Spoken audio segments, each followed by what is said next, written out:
அசைவ சாப்பாட்டை சாப்பிடுவதும் பிற உயிரினங்களை கொன்று சாப்பிடுவதும் பாவம் என நினைப்பவள் மரியம். தன் வாழ்நாளில் அசைவம் சாப்பிடாமல் இருப்பதுதான் கடவுளுக்கு செய்யும் உண்மையான ஊழியம் என மரியம் நினைத்தாள். தன் மகனையும் அதேபோல சைவ சாப்பாடு முறை மட்டுமே கொடுத்து வளர்த்தாள்.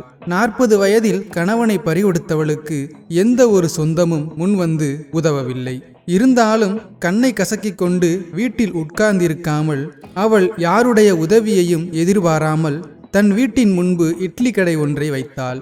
மரியம் இட்லி கடை வைத்ததும் கட்டின சேலமடிப்பு கலையாம புருஷன் சம்பாத்தியத்துல நல்லா வசதியா வாழ்ந்தா. இப்ப என்னமோ இட்லி கடை வச்சிருக்கா.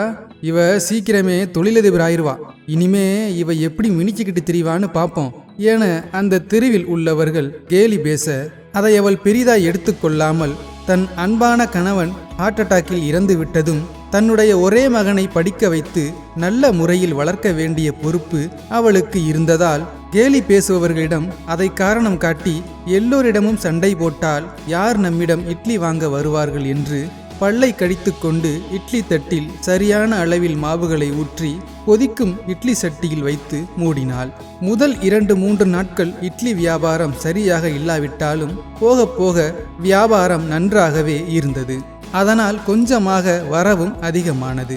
இருந்தாலும் மரியத்தின் கணவன் உயிரோடு இருந்தபோது அவள் மகன் சார்லஸுக்கு கிடைத்த வசதிகளை அவளால் அந்த அளவுக்கு செய்து கொடுக்க முடியவில்லை. அதனால் தன் மகனை அழைத்த மரியம், தம்பி, உன் அப்பா இப்ப நம்ம கூட இல்ல. முன்ன மாதிரி அம்மாவால செலவு செய்ய முடியாது. நீ நல்லா படிச்சு வளரணும்னா நம்ம கொஞ்சம் சிக்கனமா இருந்தாதான் வாழ முடியும். அம்மா உனக்காகத்தான் கஷ்டப்படுறேன். மற்ற வீட்டு பசங்க செலவு பண்றத பார்த்து நீயும் அதே மாதிரி இருக்கணும்னு ஆசைப்படக்கூடாது. அம்மா சொல்றது புரியுதில்ல என்று தன் மகன் சார்லஸிடம் மரியம் கெஞ்சினாள். அவன் தன் அம்மாவின் நிலைமையை புரிந்து கொண்டு அவள் சொல்வது போல் கேட்டு நடக்க ஆரம்பித்தான். பின்னாளில் மரியத்தை கேலி செய்தவர்கள் அனைவரும் பொறாமைப்படும் அளவிற்கு தன் மகனை வளர்த்தாள். சார்லஸ் மற்ற பிள்ளைகளைப் போல் இல்லாமல் பள்ளிக்கூடம் விட்டு வந்ததும் தன் அம்மாவிற்கு தேவையான உதவிகளை செய்து கொடுப்பான். படிப்பிலும் கவனமாக இருப்பான். அவன் படிக்க வேண்டும் என்று ஆசைப்பட்ட படிப்பை படிக்க முடியாவிட்டாலும் அவன் வசதிக்கு தகுந்த படிப்பை முறையாக படித்து முடித்துவிட்டு கொஞ்ச நாள் சென்றதும் சென்னைக்கு வேலை தேடி சென்றான். அவன் வந்து 1 மாத காலம் ஆகியும் அவன் படித்த படிப்புக்கேற்ற வேலை கிடைக்கவில்லை.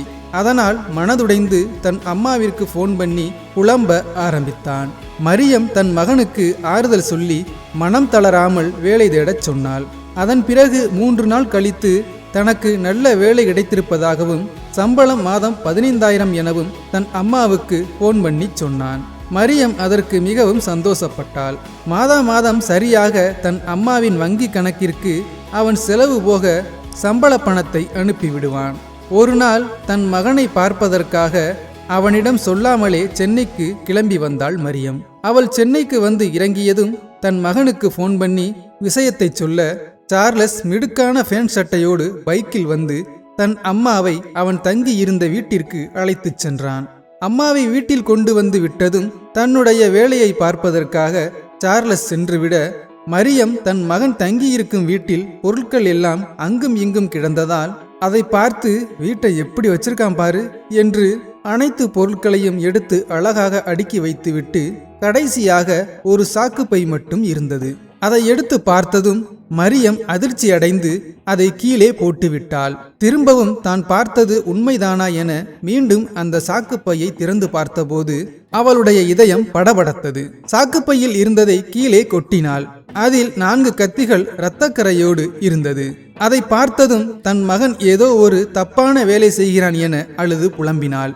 அதுவரை சந்தோஷமாக இருந்த மரியம் இரத்தக்கரையோடு 4 கத்திகளை பார்த்ததும் கதிகலங்கி உட்கார்ந்தாள். என் வளர்ப்பு இப்படி தப்பாகிவிட்டதே என கண்ணீர் வடித்தாள். அந்த அதிர்ச்சியில் உறைந்தபடியே தன் மகன் வருகைக்காக காத்திருந்தாள். சார்லஸ் வேலை முடிந்து வீட்டுக்கு வந்தான். தன் மகன் வந்ததும் கோபமாக, ஏண்டா, நான் உன்னை கஷ்டப்பட்டு படிக்க வச்சது இப்படி தப்பான தொழில் பண்றதுக்கு தானா என தன் மகன் நெஞ்சு சட்டையை பிடித்து இழுத்து கத்தினாள். சார்லஸ் ஒன்றும் புரியாமல், என்னம்மா ஆச்சு, ஏமா அப்படி கத்துற என கேட்டதும் அந்த இரத்தக்கரை படிந்த 4 கத்திகளையும் எடுத்து வந்து தன் மகனிடம் காட்டி, இது என்னடா, இது எப்படி இங்க வந்துச்சு, நீ என் பிள்ளையாடா, இப்படிப்பட்ட தப்பான புள்ள எனக்கு தேவையே இல்லடா எனச் சொன்னதும் சார்லஸுக்கு புரிந்துவிட்டது. அம்மா, இதுக்காமா அப்படி கோவப்பட்ட? இருமா, நான் சொல்றேன். இங்க வந்து 1 மாசமா என் படிப்புக்கு தகுந்த வேலையை தேடி அலைஞ்சேன். ஒரு வேலையும் கிடைக்கல. அதான் என் கஷ்டத்தை பார்த்து ஒரு பிராய்லர் கடைக்கார அண்ணே என் கடைக்கு வேலைக்கு வர்றியான்னு கேட்டாரு. வேலை கிடைக்காத விரக்தியில பிராய்லர் கடையில வேலைக்கு சேர்ந்துட்டேன். ஆனா உனக்குத்தான் எந்த உயிரையும் கொல்றது பிடிக்காதே, அதுதான் இந்த வேலையை பத்தி உன்கிட்ட சொல்லல.